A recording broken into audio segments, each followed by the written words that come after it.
going back and talking about identifying your ideal client for many companies. What you got? Well, this is a very interesting topic. I know we've talked about it in some of the podcasts before, where most companies are thinking shotgun approach. And it's like, I'm going to take whatever comes my way. But when you actually identify your ideal client, think about it as a dartboard. You've got that center bowl that's worth 2 times ball, then you've got the bullseye, and then you've got those rings that go out. You've got your triple ring, and then you've got your double ring to the far outside, and then you're on the board, but way off the mark. Yeah, there's no money involved out there. Once you start getting out to those outer areas, the cost of doing business is astronomical. It's not worth doing it. But a lot of startup companies or even companies that maybe are going through a downturn because it had, and they're like panicking, so they just will take anybody. Stay true to yourself. And the more you can know about that perfect bullseye, and by that I mean the most that you can learn about your ideal client. So where is that ideal client? We're out there. Do you know the size building that you market to? Is it under 2,000 square feet? Is it 5,000 to 10,000? Is it a 20,000 square foot building? Well, where do I get that information? Well, there's a lot of places around town. One is your local library, but there's a lot of that type of data that's collected. You can go to different websites that are going to show you where you can mark the corners of buildings and get a rough estimate as to how large the building. It's a 5-story building and it shows 10,000 square feet. Well, there you go. It's a 50,000 square foot building.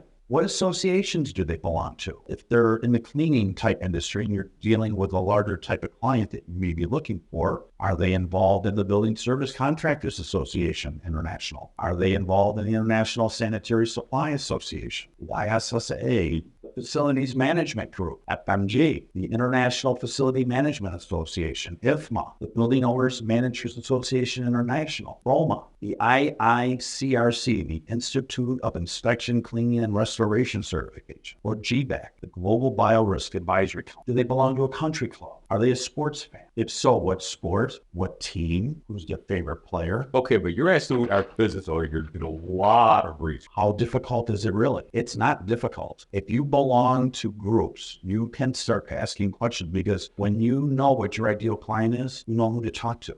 I'm sure your financial planner belongs to a couple country clubs. Probably some of the people you want to deal with are there. You may not be a member of the country club. You may be a member of the country. Seek out the people, befriend them. Don't go hardcore selling. It's like if I go on LinkedIn, I connect with somebody and I get a return response. I know everything about your building and everything about you. And I know all the problems that you have. I'm going to solve all of your problems. Never spoken to me. Never spoken to you. I don't know who you are. Finding your ideal client, it's important to know a lot about each. A lot of your clients are going to live in the same zip codes. They're going to have the same or similar style houses. They're going to drive similar types of vehicles. They're going to be in same organizations. That might be a parent-teacher conference or parent-teacher association. So look at all of the circles of influence that you have that you can get in front of these individuals or people that know those individuals and ask questions of them. How many times you ask about a neighbor that maybe somebody in the neighborhood knows a new neighbor, and you know things about that neighbor before you ever even go up and talk to them. You find out they have a food allergy, so you don't bring over a casserole that had that, I know, not food allergy. Let's say you're going to have to let anyone, I don't know. But those are the types of things that you do. You have to identify what your ideal client looks like, because if you don't know what they look like, how do you know who to approach? So would you actually build a profile? I have. I know a lot about my prospects before I sometimes meet them or know them. And if you're really lucky, you have a client that you really got along with that's changed jobs and ends up at the building that is your ideal client. Because now that's even stronger, because they've already sampled your building service contracting company. They know what you're like. They know what service they're going to get for the price. They know what they can ask you to do, how you're going to react. Are you going to take care of the problem? Or are you going to push the blame back on them? Sure. So if you have an ideal relationship with somebody and they move into your ideal client, now you have a lot better access, because now you find out a lot of the other idiosyncrasies of that particular client and how they handle things. Now you're going to find out how quick do they really pay. What's the preferred method of communication? What's the approved method of communication? Because not everybody wants a phone call. Yeah. If it's a younger person, they want a text message or an email. If it's an older person, they probably still want the phone call, but prefer an email or a text message for quick communication. And for documentation.